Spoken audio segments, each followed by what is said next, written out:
My name's Nina Carter. I'm 35. I've never been the favorite, the rebel, or the black sheep. I was the reliable one. The one who showed up early, paid the deposit, remembered the birthdays. I kept the group chats organized and made sure everyone had a ride to the airport. I handled things. When my dad slipped on the stairs and tore a ligament, I paused. A vacation flew back and stayed 4 nights on his old pull-out couch. My younger brother Derek said he'd come by if work wasn't crazy. He never did.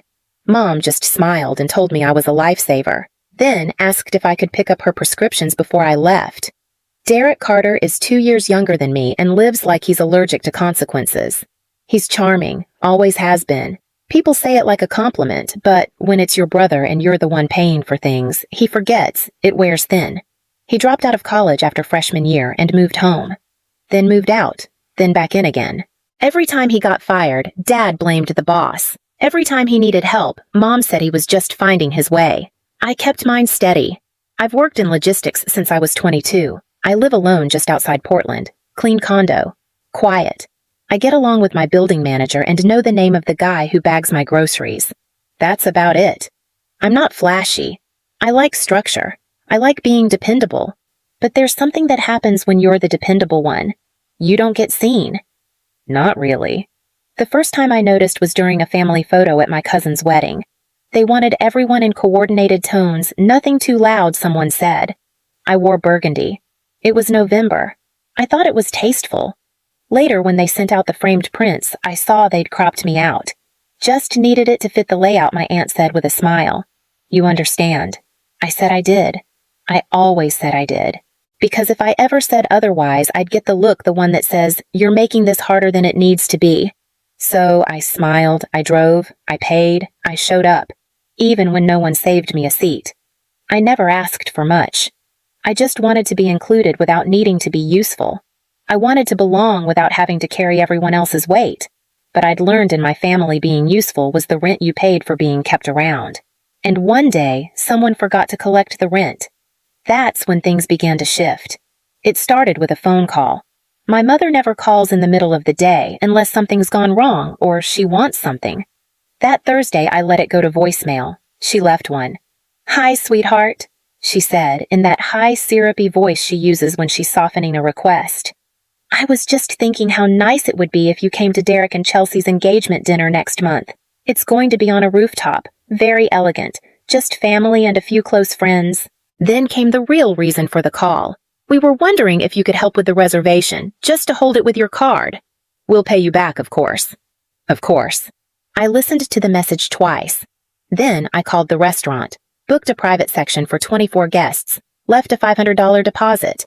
The woman on the phone asked if I wanted to make any special requests. I told her to add floral centerpieces and check if the lighting would be good for photos. I wasn't angry. Not then. Derek was getting engaged. Chelsea was fine. We'd only met once at a birthday lunch and she barely made eye contact between Instagram stories. But my mother called her an angel and a much-needed balance for Derek. I knew what that meant. She came from money. Her father ran some sort of mid-sized marketing firm in Seattle, the kind of family who sends holiday cards printed on matte stock with gold embossing. A few days after the reservation, I got a text from Mom. Everything's confirmed. Thank you again, sweetie. You're a gem. No mention of paying me back. Still, I bought a new blazer. Pressed slacks. I picked out a bottle of vintage Pinot Noir and had a custom card made with their initials embossed in silver. I even ordered my hair blown out that afternoon, something I hadn't done in over a year. Because some part of me, some foolish dented part, still hoped that maybe this time would be different. Maybe I'd have a seat that wasn't borrowed. Maybe I'd be seen not for what I provided, but for who I was. Maybe I'd be let into the photo, not left out of the frame. The night of the dinner, I arrived 10 minutes early. It was late October and the sun was just beginning to dip below the skyline. The rooftop was strung with soft Edison bulbs, warm and golden, swaying in the evening breeze. A small jazz trio played in the corner, all muted trumpet and brushed cymbals. Someone had gone all out. I wore a tailored navy blazer, black slacks, low heels. My hair was still holding its shape from the blowout, and I had the bottle of wine in one hand, the card in the other. The hostess greeted me by name and motioned me toward the private section. Your party's already seated. She smiled. I walked in, careful not to scuff the floor with my shoes. Every table had fresh flowers. There were candles, polished flatware, cloth napkins folded into sharp triangles. And there they were, my parents, Derek, Chelsea, her family, a few of their friends. Everyone had a drink in hand. Laughter floated through the space, effortless and well-practiced. Derek turned when he saw me. He didn't move, didn't smile, just raised a hand lazily and said, "Hey, Nina, you made it." He glanced at the wine in my hand, then passed me like I was someone who'd wandered in from the bar. Then he nodded toward the side. "So, yeah, that table's just for family and all. But we've got you a spot over there." I followed his finger. A folding chair, against the wall, next to a plastic trash bin lined with a black bag. The table beside it was smaller, round, clearly meant for overflow. One seat. No place setting. My mother gave me that tight-lipped smile, the one that says, "Please don't make this complicated." Dad raised his glass in a vague, uncomfortable toast. Chelsea didn't look up from her phone. I stood there for a beat too long, the wine sweating in my hand. Then I nodded, walked to the chair, sat down, placed the bottle on the ground beside me. I didn't take my coat off. The waiter came by, asked if I was with the main party. I said yes. He brought me a glass of water, that was all. For the next 90 minutes I watched as they toasted past plates, opened small gifts. Derek gave a speech about finding the one and being surrounded by the people who matter most. I watched my mother wipe away tears when Chelsea called her the best future mother-in-law a girl could ask for. No one looked my way. No one asked if I'd eaten. I stared at the napkins on their table, folded deliberate, perfect. At my table, there was none. Dessert had just been served, some elaborate layered thing with edible gold flakes and hand-whipped cream. Someone snapped a photo of it before the first slice was cut. The jazz trio shifted into a slow standard. The sun was gone now, replaced by city lights and the cold gleam of steel across the skyline. I hadn't spoken since I sat down. No one had come over. My coat was still buttoned. That's when the waiter returned. He was holding a small leather folder.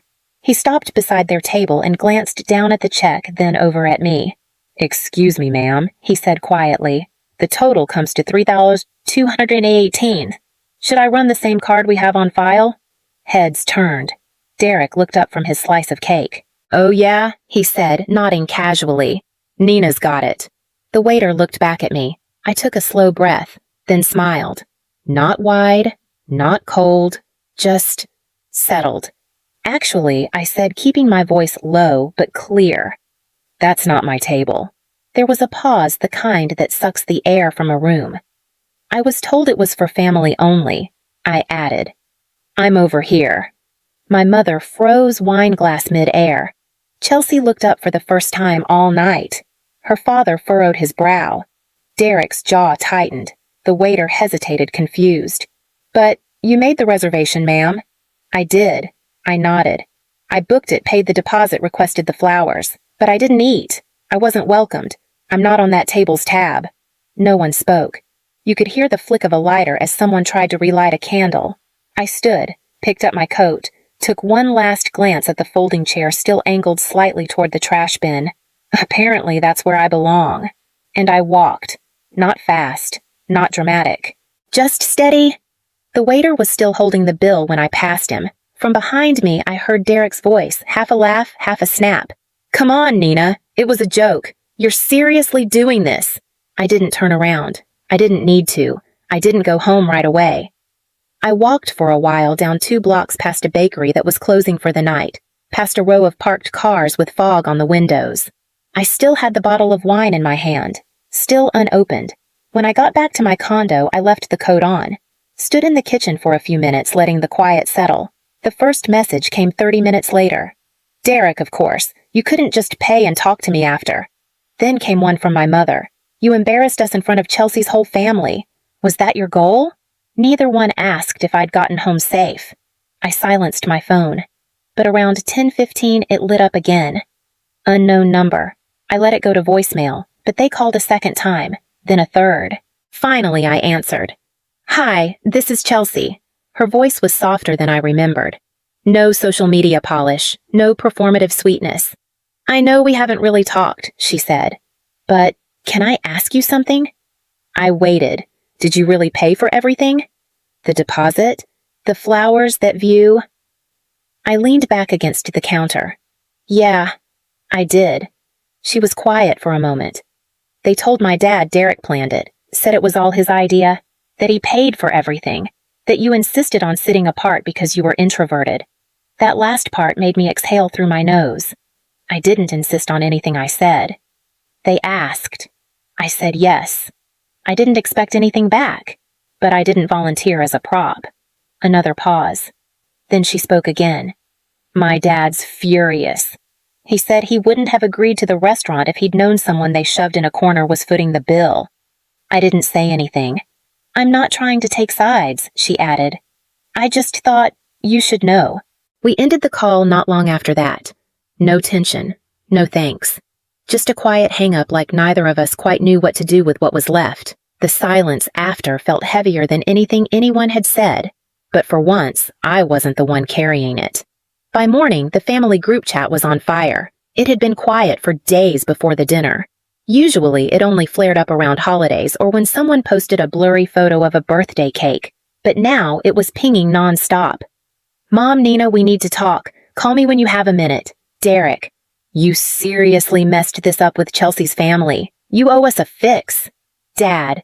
This is getting out of hand. Just apologize and let's move on. I didn't respond. I read them once archived the thread and made coffee. It wasn't just about the folding chair. It wasn't about the wine or the lack of a place setting. It was the slow accumulation of roles I never signed up for: the designated driver, the emergency contact, the backup wallet. And now that I'd finally stepped back, they didn't know what to do with the space I used to fill. By midweek, things had escalated further. A friend of Derek's, Trent, someone I barely knew, but who always nodded politely at family events, sent me a message out of the blue. Chelsea's dad had a meltdown Sunday. Like, actual meltdown. According to Trent, Mr. Whitaker had found out everything. The real cost of the dinner, the lies, the folding chair, the bill left hanging when I walked. He was furious, not just at Derek, but at the entire performance.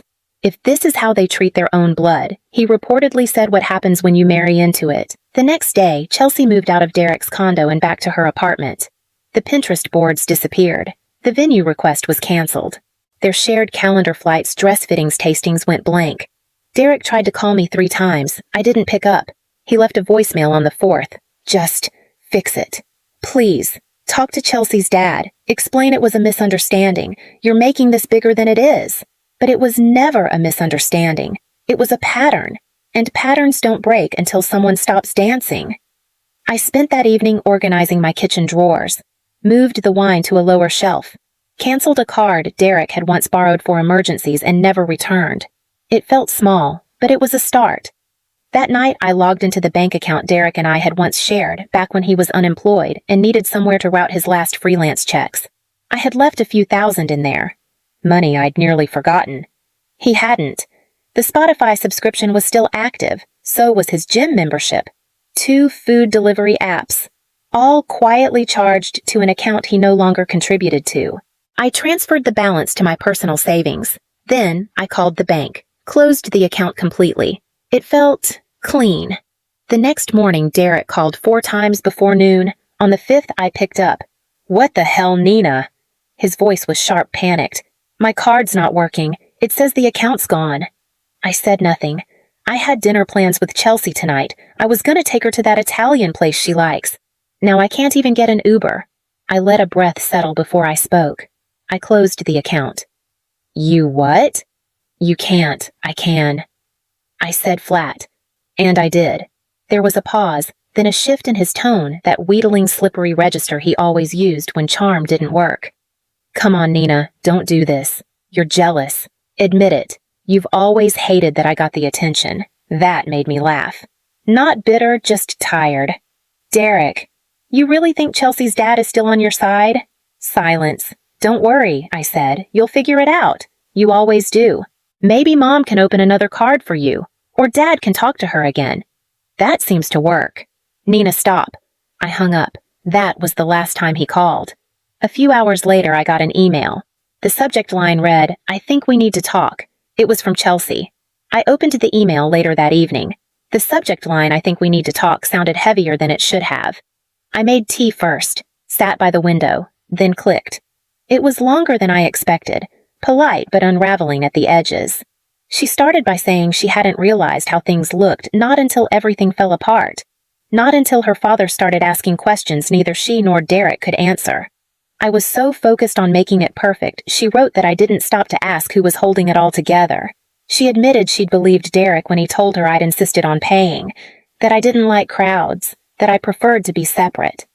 Then she called the restaurant herself, spoke to the manager, got the itemized receipt. The story cracked. I ended the engagement last night, she wrote. Not because of one night, because of everything it showed me. She described Derek's patterns, how he downplayed her concerns, how he joked when she cried, how he called everyone too sensitive when things got serious. You were the only one who stayed calm, she added, and you were the only one no one looked at. The line sat there for a while before I kept reading. She didn't ask for a response. She wasn't looking to commiserate. She just said, I see it now, and I'm sorry I didn't see it sooner. I read it twice. Then archived the message. I didn't need more than that. Sometimes the apology isn't for healing, it's just a small weight finally moved off your chest. The next day, the group chat went quiet again, and for once, I didn't wonder if they'd reach out. I wasn't waiting for it. She came on a Sunday. I heard the knock just after noon. When I opened the door, my mother stood there in a long cardigan holding a glass dish of lasagna. Her eyes looked tired. She didn't wear makeup, just a hint of lipstick faded at the edges. I brought you dinner, she said. I didn't take it, just opened the door a little wider. She stepped inside, quietly. She sat at the kitchen table. Not the couch, not the stool by the counter, the actual chair across from mine, the one I usually kept empty. Same fingers, same restless tapping. But this time, no rehearsed lines. No, he didn't mean it. No, you're just tired. She looked down, then up. I owe you an apology, she said. I crossed my arms, waited. Just one, I said. Her lips pressed together, then loosened. Probably more than one.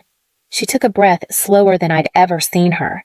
We didn't see it, not because it wasn't there, but because we didn't want to. She stared at her own hands like they might explain something she couldn't say. You never asked for anything. That made it easier to forget you were always giving. I didn't speak. It wasn't right. I know that now. We didn't talk long. She left the lasagna and I walked her to the door. At the threshold, she looked back once. Take care of yourself. Then she left.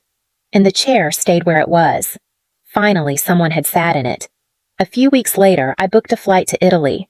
It was a trip I'd postponed twice, once for Dad's surgery, once because Derek couldn't watch the house while I was gone. This time, no one asked. I didn't offer. Florence was cool in the evenings, warm in the day. I walked through quiet alleys, drank coffee that tasted like thyme, and bought a small wooden chair from a craftsman who carved initials into the frame if you asked. I didn't ask. I liked it plain. When I got home, I placed the chair on my balcony, facing east, quiet, solid, just wide enough for me to sit and read or not read at all. Derek hasn't called since. From what I hear, he's back at Mom and Dad's, working odd hours at a startup he doesn't talk about. The wedding's officially canceled. Chelsea returned the ring. My parents message me sometimes, separately now. Short notes, no requests, just space. They invited me to Thanksgiving. Only if you feel up to it, Mom wrote. I haven't answered. I bought a set of noise-canceling headphones. Started reading again real books, not guides on fixing people.